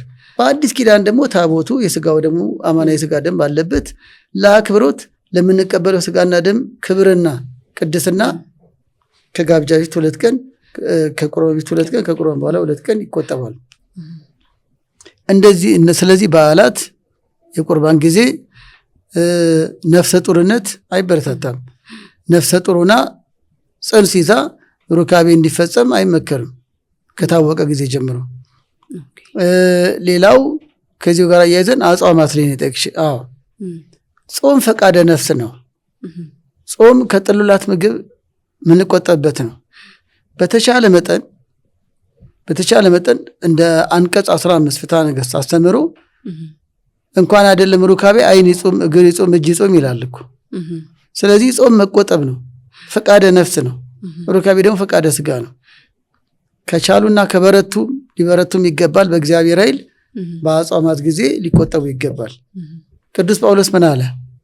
አንደኛ ቆሮንቶስ ምዕራፍ 7 ላይ እንዲሁም እሱ ለጾምና ለጸሎት ካልሆነ በቀር እንግዲህ ይህን ማስረጃ የት እንውሰደው? ለጾምና ለጸሎት ካልሆነ በቀር አትለያዩ፣ ሰይጣን እንዳይፈትናችሁ እምቢ አትባባሉ ማለት ነው። ግን ለመቼ የተቆጠቡ? የጾም ጊዜና የጸሎት ጊዜያቸው ላይ ሱባኤያቸው ላይ መሳሰል ለጾምና አንደኛ ቆሮንቶስ ምዕራፍ 7። ስለዚህ ይሄ ሁሉ ግን ምን ይሆን ቢባል አንደኛ ግንዛቤው እኩል ይኖራቸው አምነውበት ይሁን። ቅዱስ ጳውሎስም በዚሁ አንደኛ ቆሮንቶስ 7 ደጋግሜ ጠቅሻለሁ። በፈቃዳችሁ ነው ያለው። ተፈቃቅደው ነው። ዞር በልልኝ ዞር በይልኝ የራስሽ ጉዳይ አንዱ እንደ ኃጢአተኛ አንዱ እንደ ጻድቅ ተያይተው ሳይሆን መጀመሪያ ግንዛቤ ይኖራቸው። ካህን ያማክሩ፣ መምህራን ያማክሩ፣ ከዛ ይመኑበት። ከዛ በመፈቃቀድ ይሁን።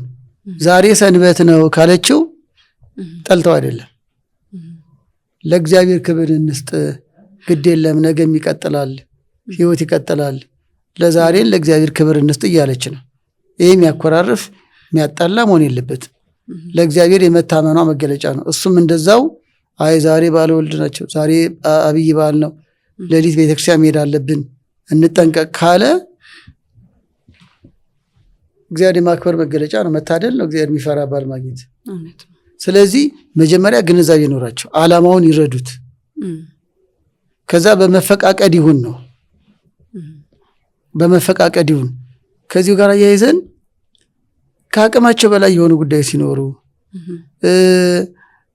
ለምሳሌ ሙሽርነት፣ ከብዙ ጊዜ በኋላ መገናኘት፣ ውጭ ሀገርና ውስጥ ሀገር ኖሮ ከብዙ ዓመት በኋላ መገናኘት፣ እንዲህ ያሉ ነገሮች ጾም እንዳይጠብቁ ጊዜ እንዳያስቡ ሊያደርጋቸው ይችላል።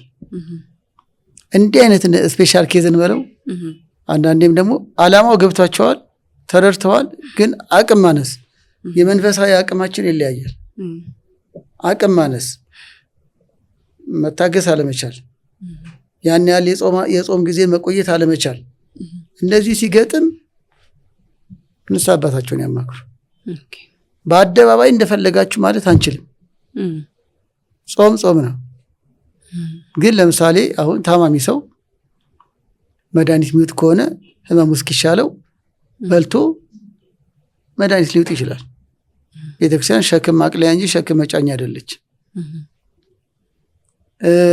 ታማሚ ሰው አይሰግድም፣ ታማሚ ሰው አይጾምም። ካህኑ ያመቻችለታል። አይዞህ አይዞሽ። ነፍሰ ጡር አትሰግድም፣ ነፍሰ ጡር ብዙ ሰዓት አትጾምም። ጾም ጠልታ አይደለም፣ ጽንሱን በማክበር ካህኑም ይረዳታል። እንደዚህ ሁሉ በትዳራቸው ላይም አለመቻል፣ በዚህ ጉዳይ መታገስ አለመቻል፣ አለመልመድ፣ ገና አዲስ ሙሽርነት፣ አንዳንዴ ደግሞ በጣም የሚፈትነው ልጅ ፍለጋ አይነት ነገሮች፣ ልጅ ሊገኝ የሚችልበት ወቅት ጾም ውስጥ በተፈጥሮ አቆጣጠር ይገጥምና እንዲህ አይነት ነገር ሲገጥማቸው ሐኪሙ መንፈሳዊ አባታቸውን ንስሐ አባታቸውን በግልጽ ያማክሩ። ስተው ከሆነ ቀኖና ይሰጣቸዋል። እንደ ችግራቸው መጠን ደግሞ መፍትሄ ይሰጣቸዋል። ሁኔታዎችን እንዲለምዱ እንዲበረቱ፣ መጋጫ፣ መጣያ፣ መኮራረፊያ ሳይሆን ግንዛቤያቸውን አዳብረው እኩል ሁኔታው እንዲገዙ፣ እስከዛ ግን ምን መሆን እንዳለባቸው፣ በዚህ ምክንያት እንዳይጣሉ፣ በዚህ ምክንያት እንዳይፋቱ መፍትሄ ሊሰጥ ይችላል። ስለዚህ በቁሙ የጋብቻ መኝታ ነውር አይደለም፣ እርኩሰት አይደለም። ግን ክብር ለሚገባው ክብር ለመስጠት፣ ስርዓት ለማክበር፣ የተከበረና የተቀደሰ ልጆች ለማግኘት፣ እግዚአብሔር የባረከው ትዳር ለማግኘት፣ በፈሪያ እግዚአብሔር በመታዘዝ ለመኖር በአጽዋማት ጊዜም ሊቆጠቡ ይችላሉ። ለምሳሌ በአንድ ምሳሌ ልጠቅልለው ይህን ሀሳብ። ስጋውን የበሬ ስጋ፣ የፍየል ስጋ በቁሙ እርኩስ ነው። አሁን ፍየል ቤት ፍየል ተንጠልጥሎ ብናይ ፍየሉ እርኩስ ነው አይደለም። አሁን ግን አንበላም፣ ጾም ላይ ነን። ፍልሰታ ሰባት አዋጅ አጽዋማት ሮብ ዓርብ። ክርስቲያኖች በጾም ጊዜ ስጋ ማይበሉት ስጋ እርኩስ ነው ብለው ነው አይደለም። ጾም ነው፣ እንቆጠባለን። በአፌ እንጀራም ቅቤም አልገባም እንዳለው ቅዱስ ዳዊት በጾም ጊዜ የማይበላ ነው። ያ ራሱ የቻለ ትምህርት ነው፣ በየቤተክርስቲያኑ የሚሰጥ ነው።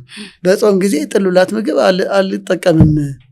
ቤት እኮ ቅቤ ይኖራል እና ኃጢአት ነው ቅቤው በቁሙ በራሱ ሰይጣን ነው። በጾም ጊዜ መጾም መተላለፍ ግን ስህተት ነው፣ ስርዓት መጣስ ነው። አሁንም የጋብቻ ሩካቤ በቁሙ ነውር፣ በጋብቻ ላይ ሆኖ ሚስቱ መመኘቱ፣ ባሏን መመኘቷ ነውር፣ ዝሙት፣ ርኩሰት አይደለም። ያለ ጊዜው መሆኑ ግን ልክ ጾም እንደመሻር ያሰኛል። ስለዚህ ርኩሰት የለውም እንደ ስጋው እንደ ቅቤው።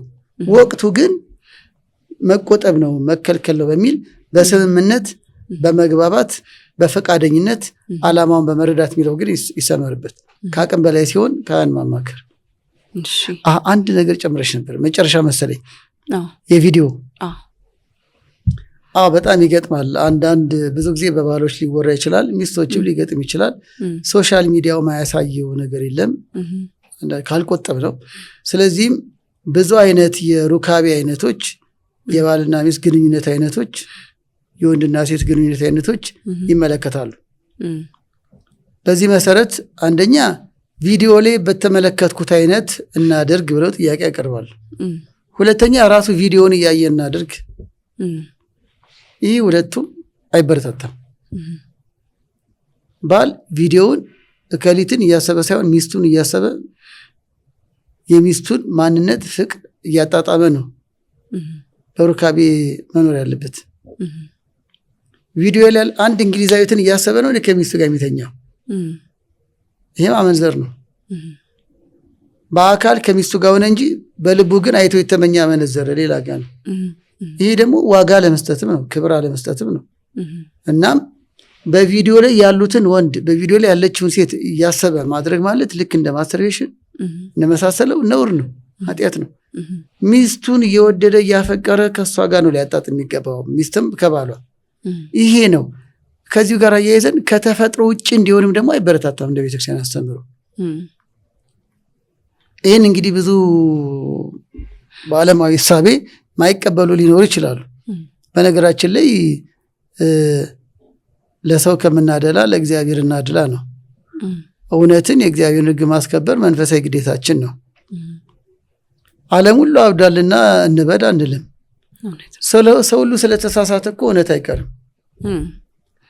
ሰው ሁሉ ይሰቀላል አይደል? ክርስቶስ አምላክነቱ ይቀራል እንዴ? ሰው ሁሉ ይሰቀል ስላለ በርባን ወንበዴው ይፈታል። ሰው ሁሉ ወንበዴውን ደገፈ። ወንበዴውን ስለደገፉ ወንበዴነት ይቀራል እንዴ? ስለዚህ ዓለም ሁሉ የሆነ የተለያየ አቅጣጫ ከተፈጥሮ ውጭ ሩካቤ ስለፈቀደ ልክ ነው ማለት አይደለም። ልክነት የሚገለጠው በእግዚአብሔር ቃልና በእውነታ መሰረት ነው። ተለይቶ መኖር ደግሞ ይቻላል። 7 ካት ሁሉ ኃጢአት ሲሰራ ኖህ ጻድቅ ሆኖ ተገኛል። አንዳንዴ በምንናገረው ነገር አይቻልም እኮ አይሆንም እኮ ይሄ እኮ በቃ ድሮ የቀረ ነው ሊሉ ይችላሉ። ጽድቅ ድሮ አልቀረም፣ አሁንም እግዚአብሔር አለ፣ ወደፊትም አለ፣ ዘላለማዊ ነው፣ ሕያው ነው። ከዚህ አንጻር ከዘመኑ ጋር ሄድም ከስልጣኔ ጋር ሄድም ስልጣኔ ማንነት ስርዓት ነው እንጂ ከዛ ውጭ ሰይጣኔ ነው የሚሆነው፣ ማሰይጣን ነው የሚሆነው። ከዚህ አንጻር ሩካቤ በተፈጥሮ ሕግ ብቻ ነው ለማለት ነው። እንደው እንዲጣጣሙ በዚህ በኩል በዚህ አቅጣጫ እንዲህ ያደረጉ ብዙ ምክር ሊሰጥ ይችላል። ያንን ለመምታት ነው ኃጢአት ያበዛሁት ሊባል ይችላል። ትክክለኛ ፍቅር ካለ ተፈጥሯዊ ሩካቤ መጣጣም ይችላሉ፣ ይረካሉ። ህሊና ላይ ነው ያለው ጉዳዩ፣ አቅጣጫው ላይ አይደለም፣ ህሊና ላይ ነው። ትክክለኛ በሚስትነቱ ያ ደግሞ በሩካቤ ብቻ ፍቅር አይመጣም። በፍቅራቸው ውስጥ ነው ሩካቤ ጣዕም ያለው። እናም ከተፈጥሮ ውጭ ክልክል ነው። እንዲሁም አጋነን ካልባል እንጂ ሰዶማዊነትም ነው። እዚህ ላይ በሚዲያ ላይ ለመግለጽ ይከብደኛል። ከተፈጥሮ ውጭ የሆነ ከሚስቱ ለሩካቤ ከተፈጠረው አካል ውጭ ሩካቤ እናርግ፣ በዚህ ስሜት የነቃቃ የሚለው አሉ። ይሄ ቅዱስ ጳውሎስ ለማይረባ አእምሮ ተላልፎ መሰጠት ነው። ሮሜ ምዕራፍ 1 ቁጥር 28 ለማይገባ አእምሮ፣ ለማይረባ አእምሮ እንደ ሰው ማሰብ የተገባ ለማይረባ አእምሮ ተላልፎ ተሰጠ። ሩካቤ ማስተላለፊያ፣ ሁለቱ መደሰቻ ተፈጥሯዊ አካል እያለ ከዛ ተፈጥሮ አካል ውጪ ሁሉ ነገር ስራ አለው። ሁሉም አካል ስራ አለው። አፍንጫ ስራ አለው፣ አፍ ስራ አለው። ይኸው ነው። ከዚህ በላይ መግለጽ አይጠበቅብንም። ስለዚህም ከመደበኛው ተፈጥሮ ውጪ የሚደረግ ሰዶማዊነት ነው። ከአመንዝራነትም አልፎ ሰብአ ሰዶምን ያጠፋ ተግባር ነው። ሚስቴ ላይ ነው ባሌ ላይ ነው ብሎ አይሰራም። ሚስቱ የተሰጠችው በተፈጥሮዋ ተንከባክቦ ተፈጥሮ በሰጣት ጉዳይ ዘር እንዲተካና ከዝሙት ጠንክ እንዲድን እንጂ ከተፈጥሮ ውጪ በሚበላበት ዝሙት እንዲፈጸምበት አይደለም። እና ያለ ቦታው በተለያየ ቦታ አንዳንድ ተቋማት ወይ አንዳንድ ነገሮች ቦታ አላቸው አይደለም። ተፈጥሮ መኪና እንኳን ክልክል ቦታ አለ፣ ማይሽከርከርበት ቦታ አለ። እሺ ቤት ውስጥ ለምሳሌ ሳሎናችን ማለት ሽሮ እናፈላም፣ ሽሮ መስሪያ አለ፣ በቃ ኪችን አለ። ኦፕን ኪችንም ሆነ ጓዳም ሆነ ቦታ አለው፣ መሶብ ማስቀመጫ አለ። ሰውነትም ቦታ አለው። በቃ በቦታው ነው የተፈቀደው። ከዛ ውጪ ለማይገባ አእምሮ ተላልፎ መሰጣት ለሰይጣን ቁራኝነት መዳረግ፣ ለሴሰኝነት መዳረግ ነው። በዘርም በምንም ደግሞ እግዚአብሔር ያልባረከው ትውልድም እንዲመጣ ይሆንብናል። ከእግዚአብሔር ቃል ስንወጣ ነገሮች ሁሉ የተረገሙ ይሆናሉ።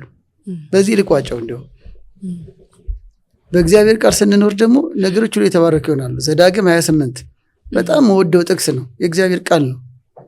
እንደ ቃሌ ብትኖር ይላል። እያት ቤት ይባረካል፣ ትዳር ይባረካል፣ መውጣት መግባት ይባረካል፣ ሀገር ይባረካል። በጥቅሉ ዘዳግም 28:15 ላይ ምን ይለዋል? በረከቶች ሁሉ ለአንተ ይሆናሉ። የተባረከ ትውልድ፣ የተባረከ ሀገር፣ የተባረከ ትዳር፣ ጤናማ ሰላማዊ። እንደ ቃሌ ባትኖር ይገለብጠዋል። ባትኖር ደግሞ ትዳር የተረገመ ይሆናል። ሰላም፣ ፍቅር ማጣት፣ ትውልድ ዘር የተረገመ ይሆናል። እንግዲህ አሁን እየተጋደልን ነው። ሰላም እያጣን ነው። ወንድም ወንድሙን እየገደለ ነው። የኛ ውጤት ይሆን? ለእግዚአብሔር አለመገዛት ይሆን? እንደ ቃሌ ባትኖር ጅራት ትሆናለህ ይላል። ራስ የነበርን ምን ነው ጅራት ሆነን?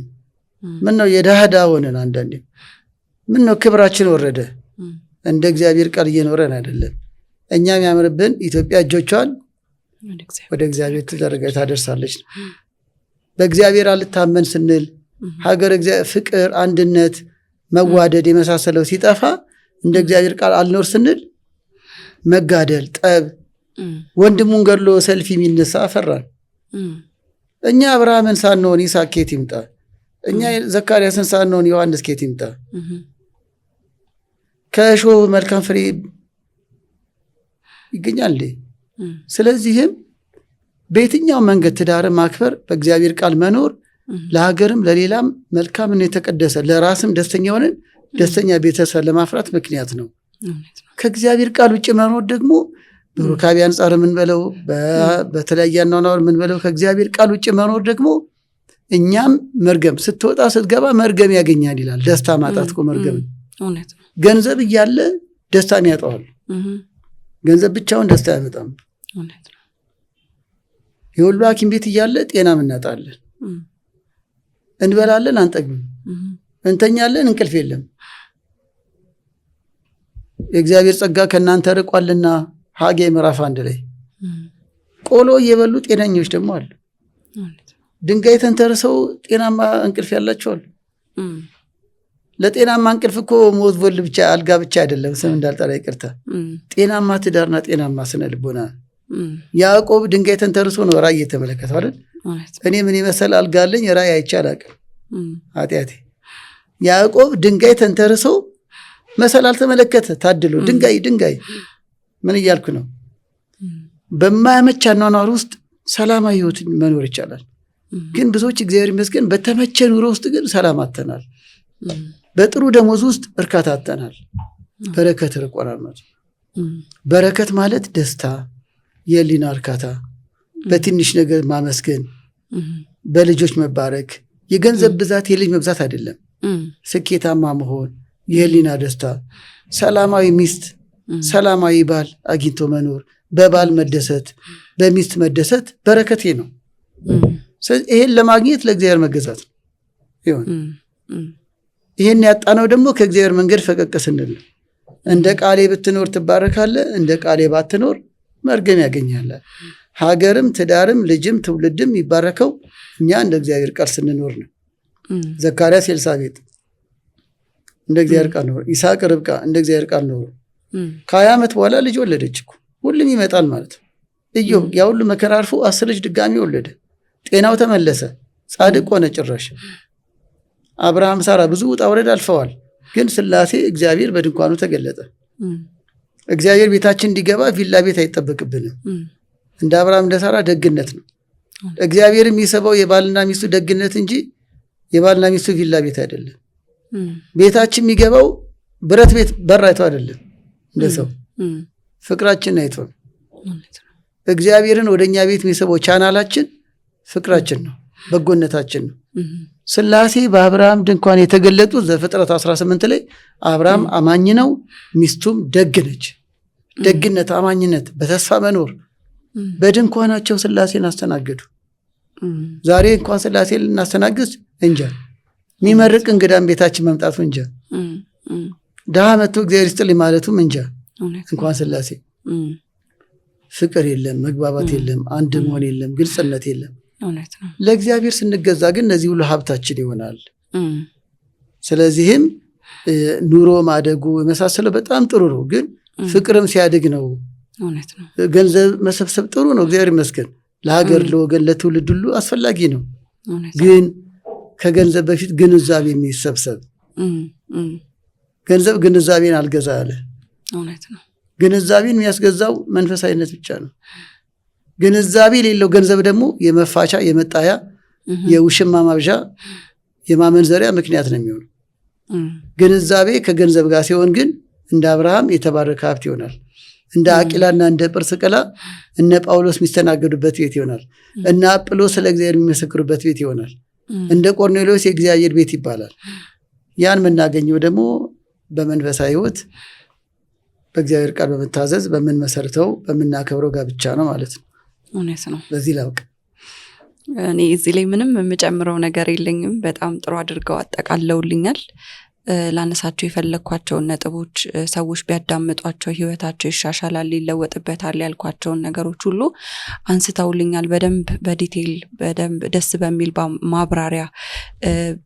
አሁን አንዳንድ ሰዎች አሉ አይደል ሁሉን ነገር መንፈሳዊ ያደርጉትና ከሰው ይርቃል፣ ከዛ ሰው ሩቅ ይሆንበታል። ነገር ግን እርሱ በደንብ አድርገው ስላብራሩት ለሰው ቅርብ አድርገውት ነው በደንብ በምፈልገው መንገድ ሰው ይረዳዋል ብዬ በማምንበት መንገድ ነው ያብራሩልኝና በጣም ከልብ አመሰግናለሁ። ያነሳናቸው ሀሳቦች በሙሉ እንግዲህ ሰው ልብ ብሎ ካዳመጣቸው ህይወቱን ሊቃኝበት የሚችል መስመር ሊያስይዝበት የሚችል አንድ ቁም ነገር ላይ መድረስ የሚችል ህይወት ላይ መድረስ እንዲችል የሚያደርጉ ሀሳቦችን አንስተናልና በጣም በጣም ከልብ አመሰግናለሁ። እግዚአብሔር ያክብርልኝ። አመሰግናለሁ።